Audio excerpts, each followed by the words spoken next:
Бүгүн 7-декабрда Жогорку кеңештин кезектеги жалпы жыйынында депутат Жеңишбек Токторбаев башкы прокуратуранын депутаттарга мамилесин текшерүү үчүн комиссия түзүүнү сунуштады. Токторбаев прокуратуранын ишин сынга алган күнү аны жана депутат Шайлообек Атасовду эки тергөөчү суракка алып кеткендигин айтып, мында баш мыйзам бузулуп, депутаттарга кысым болуп жаткандыгын кошумчалады. Ал депутаттык комиссия окуяны иликтеп, укуктук баа бериши керек деп эсептейт. Урматтуу коллегалар, Жогорку кеңеш бул стратегиялык режимдик объект. Прокуратура кызматкерлери тоскоосуз ар бир депутатка кабинетке кирип, мажбурлап, суракка алып кетип жатат. Бул эмне деген? Мыйзамды сыйлабагандыкпы, же мыйзамды түшүнбөгөндүкпү? Мен ушундай бир байкап калдым, урматтуу депутаттар. Башкы прокуратурада иштеш үчүн жакшы костюм, жакшы рубашка, жакшы туфли болсо, Жогорку кеңеште иштей берсе болот экен. Башка нерсени билиштин кереги жок экен. Бирок депутаттын сунушуна төрөган Урланбек Шакиев комментарий берип, алгач депутаттын статусу жөнүндө конституциялык мыйзамды кабыл алуу керектигин айтты. Ал кошумчалагандай, депутаттык комиссия түзүлгөнү менен жыйынтык чыкпай жатат. Урматтуу депутаттар, мен ойлойм, депутаттык комиссияларды түзгөндөн кийин депутаттык комиссия максатка ылайык сөзсүз иш алып барыш керек, аягына чыгыш керек. Бизде ушундай практика болуп калды, депутаттык комиссия түзүлөт, бирок иш жыйынтык болбойт. Ошон үчүн, эгер Жеңиш Шермаматович, сиз туура көрсөңүз, башкы прокурор бул жакка биздин суроолорубузга жооп келгенге даяр. Анан дагы жакында башкы прокурордун отчету болот. Мына ушул маселелерде алардын башкы көзөмөл органынын мыйзамдан сырт аракеттери боюнча ушул жерде суроолорду берсек болот. Эске салсак, депутат Шайлообек Атасов 30 ноябрдагы жыйында каржы пирамидаларынын көз боемочулугу тууралуу маселе көтөрүп, алдамчы топторду прокуратура жана милиция органдары калкалап жаткандыгын айткан. Анын сөзүн кесиптеши Жеңишбек Токторбаев да колдоп, башкы прокуратура кылмыш ишин тергөө укугу берилгенден бери монстрга айлангандыгын билдирген. Бул маселени Жогорку кеңеште талкуулап, башкы прокурор Курманкул Зулушевдин кызмат ордуна ылайыктуулугун кароо сунушун берген. Кошумчалай кетсек, 6 декабрда башкы прокуратура Жогорку кеңештин депутаты Эмил Жамгырчиевди актаган сот чечимин жокко чыгаруу өтүнүчү менен жогорку сотко кайрылганы маалым болгон. Өтүнүч иш боюнча жаңы ачылган жагдайларга байланыштуу келтирилгендиги маалымдалган. Быйыл жыл башынан бери Кыргызстан мамлекеттик карызын жабууга республикалык бюджеттен 30 миллиард сомдон ашуун каражат бөлгөндүгүн 7 декабрда Каржы министрлиги билдирди. Мекеменин маалыматына караганда, анын 10 миллиарды ички карызга, 20,6 миллиард сому тышкы карызга кетти.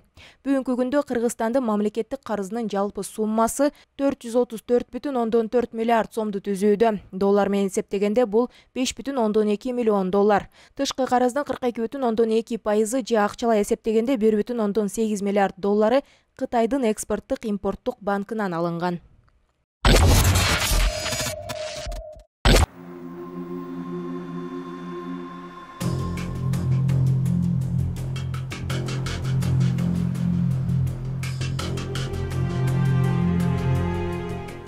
Быйыл бюджеттин тартыштыгы 35 миллиард сомго жетти. Мындай көрсөткүч мурдагылар менен салыштырганда алда канча жогору. Ал эми социалдык тармактын колдонуучулары президенттин администрациясынын, анын ичинде атайын чыгымдарга корогон сумманын көлөмү 19%га өскөндүгүн сынга алышууда.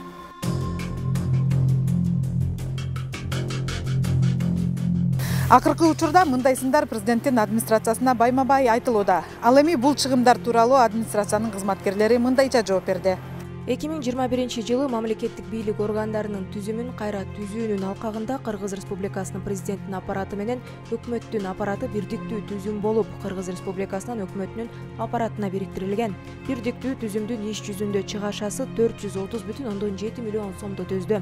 Үстүбүздөгү жылы президенттин иш башкармасынын такталган чыгаша сметасы 2,824,900 сом суммасында пландаштырылган. Бирок ошону менен айта кетүүчү нерсе, Кыргыз Республикасынын президентинин жана президентинин иш башкармасынын иш чараларын камсыздоого жана ишке ашырууга 744,9 миллион сом бөлүнгөн. Калган 2,80 сом суммасындагы каражаттар Кыргыз Республикасынын президентинин фондунун каражаттары болуп саналат. Алардын каражаттары негизинен социалдык жана инфраструктуралык керектөөлөргө каралган. Буга чейин президенттик аппаратта жумуш орундарын кыскартуу болгону менен казынадан бөлүнгөн каражаттын азайганы байкалбайт. Өткөн жыл менен салыштырганда 50 миллион 600 миң сомго көп. Бул тууралуу Каржы министрлигине берген сурообуз жоопсуз калды. Мындай жагдайды эл өкүлдөрү министрлер кабинети менен президенттик аппараттын биригиши менен байланыштырышты. Анткени менен чыгымдарды кескин кыскартууга болоорун баса белгилешти. Биз бир жактан өкмөттү кыскартып алып, экөөнү баш бириктиргенден кийин экөөнүн бюджетин эгер салыштырма алып туруп, анан кийин караганда ал жерде мындай бирдей эле чыгат да. Ал жерде андай жанагындай чоң сумма чыкпайт. Бирок чыгымдарды кескин кыскартканга болот. Булардын резиденциялары бар. Ошто, Караколдо, жана башка ошол жакта тооктон баштап, койдон баштап, жанагы кагаздарга чейин. Бүт чыгым. Мисалы, ал жака көптөр барбайт да. Президенттин чыгымдары эмнеде? Эгерде чет мамлекеттен жана келген коноктор, президенттер келет, анан башка дагы делегациялар келгенде, ошондо чыгымдар көбөйө баштайт да. Саламаттыкты сактоо министринин орун басары Жаркынбек Касымбеков кызматынан бошотулду. Бул тууралуу мекеменин басма сөз кызматынан билдиришип, анын эмне себептен кызматтан кеткендиги айтылган жок. Касымбеков бул кызматка быйыл 4-июнда дайындалып, ага министрдин милдетин аткарууда жүктөлгөн. 4-июнда ошол кездеги министр Алымкадыр Бейшеналиев жана башкы прокурор Кулманкул Зулушев президенттин чечими менен ээлеген кызматтарынан тергөө мезгилине байланыштуу деген негизде убактылуу четтетилишкен. Кийин Бейшеналиев жумуштан алынып, ага каршы козголгон кылмыш иштери кыскарган. Министрликке жаңы жетекчи болуп 23 августта Гүлнара Батырова дайындалган. Бишкектин Жибек жолу проспектисинде жайгашкан мурдагы президент Курманбек Бакиевке таандык делген үйдүн ордуна ден соолугунан мүмкүнчүлүгү чектелген балдардын реабилитациялык борбору курулду. Президенттин иш башкаруучусу билдиргендей, жакында имараттын ачылыш азем өтөт. Мурдагы президент Бакиевке таандык имаратты жай айында бузуп, ордуна ден соолугуна мүмкүнчүлүгү чектелген балдар үчүн реабилитациялык борбор курууну баштаганбыз. Буйруса имарат бүтүп калды, жакында ачылышы болот. 100 орунду заман талабына ылайык шарттары менен колдонууга берилет.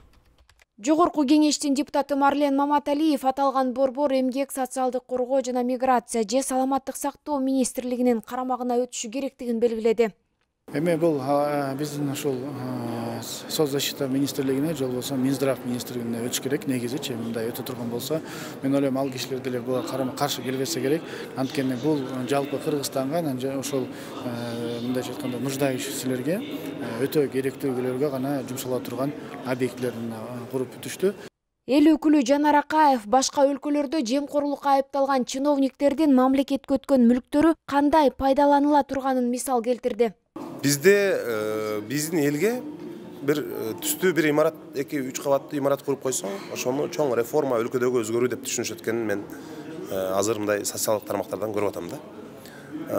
Эми аны мындай социалдык коргоо министрлигине берет болуш керек. Ал эми өкмөттүн ошол жердеги министрликтердин иши, депутаттар ошол бир 3 этаж имаратты талкуулап бул министрликке өтүш керек деп аны парламентте карабаса керек. Эми ошо өкмөт алат да, министрлер кабинети алат. Негизи ал кеткен президенттердин үйүн, мисалы Украинада мурдагы ошол үй бүлөлүк башкарууга коррупциялык иштерге жол берген президенттин үйүн музей кылып койшкан. Коррупциялык музей деп, символ коррупция деп. Ошол жерде жанагы унитаздарынан бери алтындан кылганын, ушунун баарын эл көрүп, ушундай бизде бир диктатордук, коррупциялык бийлик иштеген деген мааниде. Ошон үчүн биз дагы келечекте ушул президенттерибизди улам качыра берсек, алардын калтырган жанагы мурасын музей кылып, ал жерге жанагы мамлекеттин ишине киргизген бир туугандардын баарын сүрөтүн илип, топтогон байлыгын жазып ошол жерге. Ошентип музей кылып коюшубуз керек да. Борбор ишке берилгенден кийин кайсы тиешелүү мамлекеттик мекеменин балансын өтөт, ага канча каражат сарпталды, азырынча белгисиз. Буга чейин эмгек, социалдык коргоо жана миграция министри Кудайберген Базарбаев борбор балдарды акысыз тейлей турганын айтканы бар. Бул имараттын курулушу өздөгү жылдын июнь айында башталган. Президент Садыр Жапаров курулушту бүтүрүү тапшырмасын ушул жылдын аягына чейин койгон. Эмгек, социалдык камсыздоо жана миграция министрлигинин маалыматына таянсак, Кыргызстанда майыптыгы бар балдардын саны 30 миңден ашуун. Ал эми ушул сыңары аларга арналган имараттардын борборлордун саны аз.